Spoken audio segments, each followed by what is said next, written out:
How to delete Spotify recently played songs from the Spotify app. Hi everyone, welcome back to our channel. I am Bimal from How to Geek. In today's guide video, I'll show you the way as to how you can go ahead and then delete the recently played songs on Spotify app. But before we get started with the video, if you are new to our channel, make sure to leave a like and hit the subscribe button. Without any further ado or delay, let's get started with today's video.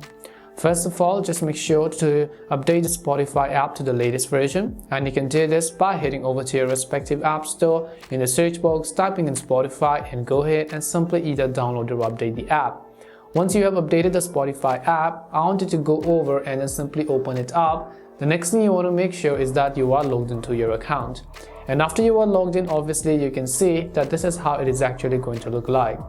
Now if I scroll down a little bit over here, you can see some of my recently played section.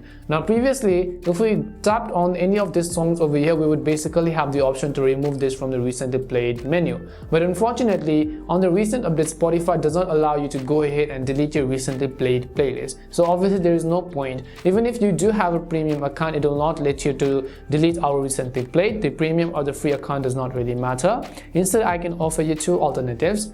The first is that if you look over here, the recently played actually features up to 12 recently played songs and playlists. So you basically have 12 songs and playlists in one particular row. So let's say that you're sharing an account and it's too embarrassing for someone to let you know that you have listened to those songs. Well, in that case, what I'd recommend you do is just try to listen to more songs over here. Once you listen to more songs, some of the random songs over here, these songs are going to be shown at the top of the recently played section, and the other one is actually going to be moved to the end of the screen. So as you can see right over here, if I go ahead and show you, you can see the second one will keep moving to the end of the screen just like that. You can just go ahead and keep playing other songs as well.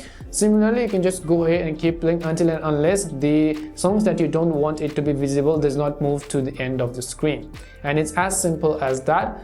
The other thing you can do is that let's say that now you want to block your recently played section. Well, in that case, we can actually listen anonymously. So in order to do that, we will tap on the gear icon on the top right corner of the screen. We will go to the option called social under here. And once we go to social, you can see the option called private session. You can turn on private session in order to listen anonymously and not let anybody know that you have listened to those particular songs. And these are simply some of the ways on how you can go and play around it. Hopefully this video helped answer your question as to how you can delete and remove recently played songs on Spotify app. We hope the video was really helpful. If it did help you, make sure to leave a like and subscribe to the channel. If you've got any more questions, queries or doubts, make sure to also leave them down. Thank you very much for watching till the end and see you soon in our next video.